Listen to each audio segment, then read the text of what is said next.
Bonjour à tous, je vous retrouve aujourd'hui pour un petit tuto ultra rapide sur la numérisation à partir d'un outil de construction sur Inkscape.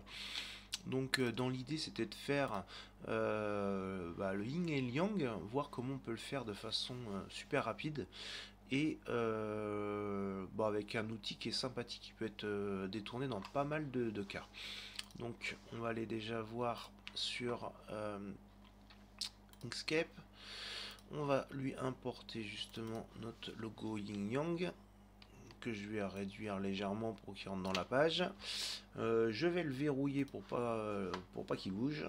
Et ensuite, on va attaquer avec des cercles. Donc, dans un premier temps, je vais lui faire. Alors, on va essayer de reproduire que la partie noire. Donc, dans un premier temps, on va.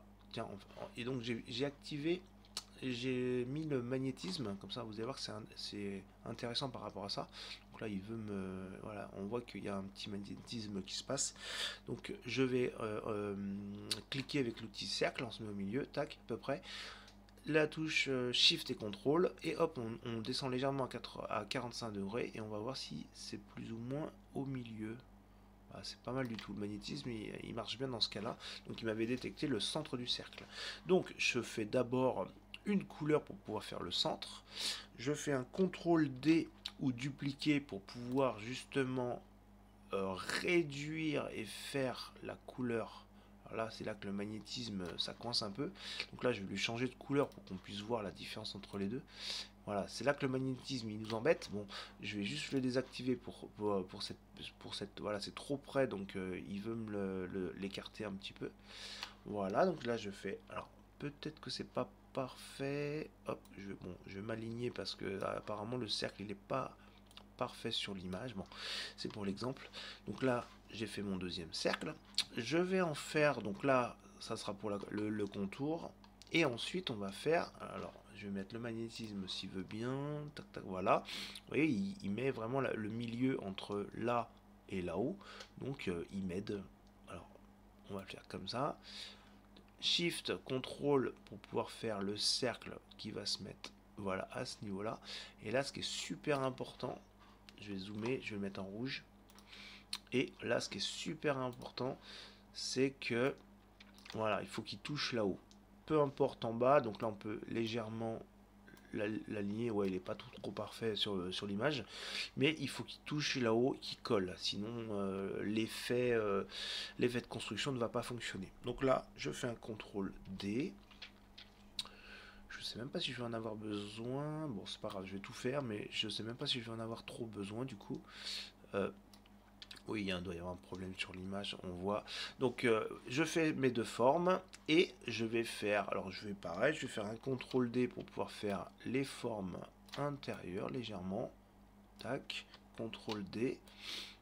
Hop, je le remonte. Voilà. Voilà.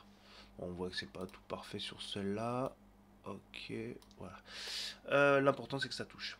Donc, du coup, on a fait plusieurs formes. Pour l'instant, on ne se rend pas trop compte, mais on a fait tous nos cercles. Et donc là, ce qu'il faut faire, en fait, on sélectionne la totalité. On se met sur notre outil construction qui est juste en dessous l'édition des nœuds. Je clique. Et de là, on va pouvoir... Ah oui, oui, là, j'ai fait un petit... c'est pas très droit, bon.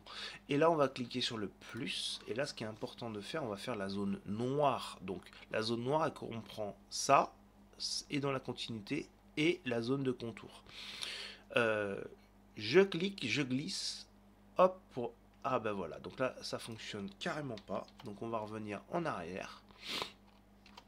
On va... Ok, donc j'ai refait effectivement mes cercles, hein. J'avais un problème de contact au niveau des zones. Il faut vraiment que ça se touche pour pouvoir que l'outil de construction fonctionne. Donc ensuite on sélectionne tous les chemins que l'on a créés. On va sur l'outil de sélection de construction qui est juste en dessous de édition des nœuds.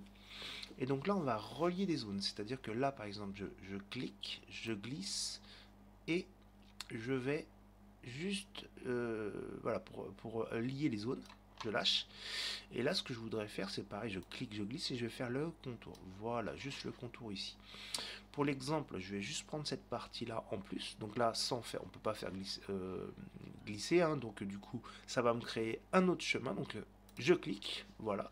Et une fois que ça c'est fini, on peut lui dire que c'est terminé. Ou avec la petite cochette, on clique, et là du coup on obtient notre yin et notre yang. Et comme je vous disais, ça l'a fait en deux parties, c'est-à-dire qu'on a la partie seule et la partie contour.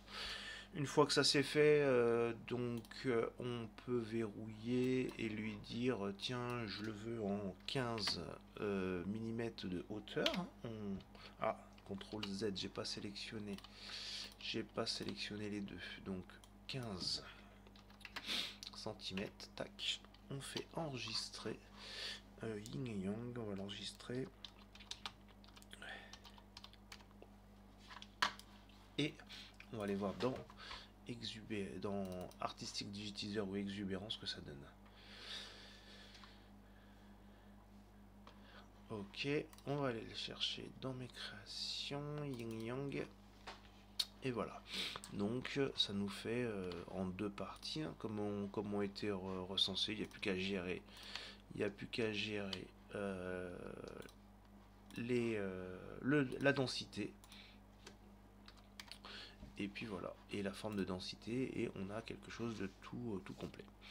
Voilà, c'est un outil qui mérite d'être développé, enfin utilisé, parce que c'est vraiment un outil sympathique. Bon, après, comme on a vu, il y a certaines conditions, il faut vraiment que ça colle comme il faut, mais en tout cas, c'est un superbe outil pour faire des formes géométriques et souvent imbriquées, donc je vais me pencher sur ce petit module.